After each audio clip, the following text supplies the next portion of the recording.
အခုရပိုင်းဒီအပြစ်မှာခဏခဏကြားတဲ့ဟာပေါ့လေဝန်ထမ်းနေမြဲအောင်ဘယ်လိုထိန်းရမလဲဝန်ထမ်းနေမြဲအောင်ဘယ်လိုထိန်းရမလဲဆိုကျွန်တော် online မှာရော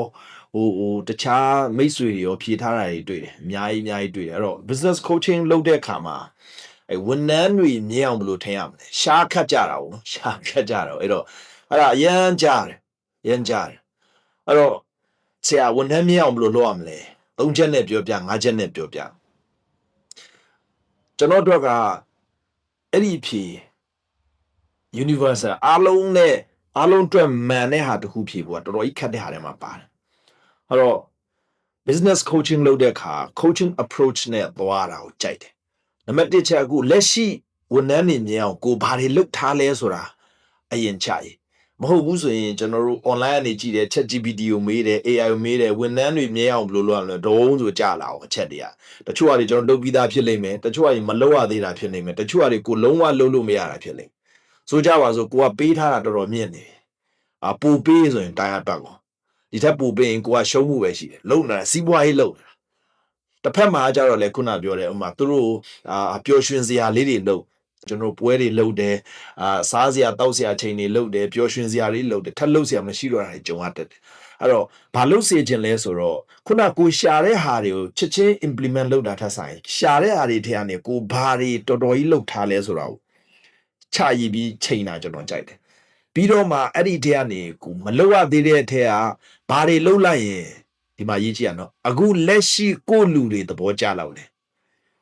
ဘာတွေလုပ်လိုက်အခုလက်ရှိကိုလူတွေသဘောကျလောက်တယ်ဆိုလို့ကျွန်တော်ဒါလုပ်လို့ပြောတဲ့အခါဝုံတိုင်းကြီးလုပ်ပြီးကိုလူတွေသဘောမကျတဲ့ဟာဆိုရင်ကိုအတွက်ကအဲ့ဒါပြဿနာပဲအဲ့ဒါကြောင့် universal တခြားလူတွေပြောလိုက်တဲ့အတိုင်းအပုံလိုက်ကြီးလုပ်တာမျိုးကလုပ်ငန်းထဲမှာအဆင်မပြေဘူး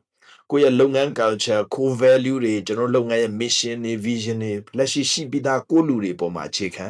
ပြီးတော့မှအဲ့ဒီဟာနဲ့တိုက်ညီတဲ့ဟာတွေကိုလုပ်စေချင်တယ်အပြင်ကပြောတိုင်းလိုက်ပြောင်းနေလဲကိုကတိုင်တွေကပတ်ပြန်အောင်အဲ့တော့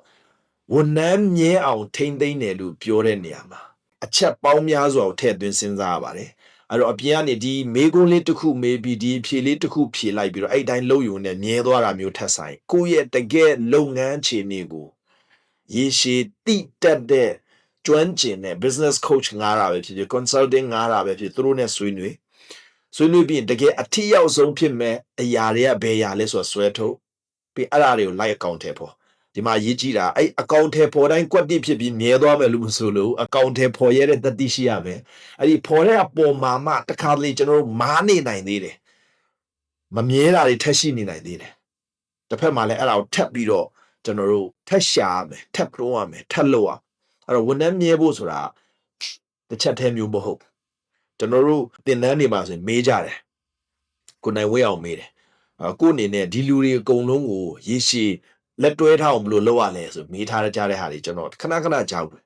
အဲ့တော့အဖြေတစ်ခုတည်းဖြေဖို့ကတော်တော်ကြီးကိုခက်တယ်လုပ်ငန်းထဲမှာသတ်မှတ်ချက်တွေတယောက်ချင်းစီရဲ့ personal relationship တွေကျွန်တော်တို့ပေးထားတာတွေ business တစ်ခုလုံးရဲ့ဒီ mission vision core value တွေအရာနဲ့သက်ဆိုင်နေတာဖြစ်တဲ့အတွက်ရုပ်တရက်ကြီးလုတ်ပြီးပြောင်းပြီးကောင်းသွားတာမျိုးထက်ဆိုင်တကယ်ကိုဆွေးနွေးမှုတစ်ခုတကယ်ကိုတိုးတက်ခြင်းစိတ်တစ်ခုနဲ့ဒီဟာကိုဖြေရှာနည်းနည်းစီရွေးကြည့်ကောင်းတဲ့ဘက်ကိုရွေးတဲ့အရွေးရှိတာနဲ့အကောင်းဆုံးလို့တစ်ခါလေကြရင်လောက်ရသားနဲ့ပြန်ကြရင်တော့မှစိတ်တမကြပဲနဲ့ဆက်ထိန်စေခြင်းတယ်ဒီချိန်ဒီမှာလက်ခံတယ်ဝန်ထမ်းတွေတအားဝင်ထွက်ကြတယ်တစ်ဖက်မှာလည်းအဝင်ထွက်လုံးဝမကြမ်းပဲနဲ့9နှစ်6နှစ်9နှစ်တချို့ဆို10နှစ်15နှစ်လောက်ငြိမ်နေတဲ့လုပ်ငန်းတွေရှိတယ်ဒီတလောကျွန်တော် team coaching တွေလုပ်တဲ့အခါမှာဒီပြဿနာတွေကြုံရတဲ့လုပ်ငန်းရှိသလိုလုပ်ငန်းတဲမှာဝန်ထမ်းတွေငြိမ်ပြီးတော့နှစ်ပေါင်းကြာကြီးလုပ်တဲ့လုပ်ငန်းတွေနဲ့ကျွန်တော် team coaching လုပ်ရတယ်သူတို့ရဲ့လစာတွေကြည့်လိုက်ရင်ခုနအများကြီးပေးထားတဲ့လုပ်ငန်းတွေလိုမျိုးအများကြီးပေးထားတာမျိုးလည်းမဟုတ်ငြိမ်နေရောပဲအဲ့တော့လုပ်ငန်းတစ်ခုနဲ့တစ်ခုမတူပါဘူးသေချာစမ်းစစ်ပါပြီးတော့မှဆုံးဖြတ်ပါတွေ့ကြရအောင်ရှောက်မလို့ပါနဲ့ဒုက္ခရောက်မယ်အဲ့တော့အထဲမှာအရင်စမ်းစစ်ပြီးတော့မှတဆင့်ချင်း professional နဲ့သွား HR team နဲ့သေချာဆုံးဖြတ်ပါနောက်တစ်ဆင့်ရွေးအောင်လုပ်ပါလည်းလို့ business coach ပါကောင်းတဲ့နေ့လေးပိုင်ဆိုင်နိုင်ကြပါစေ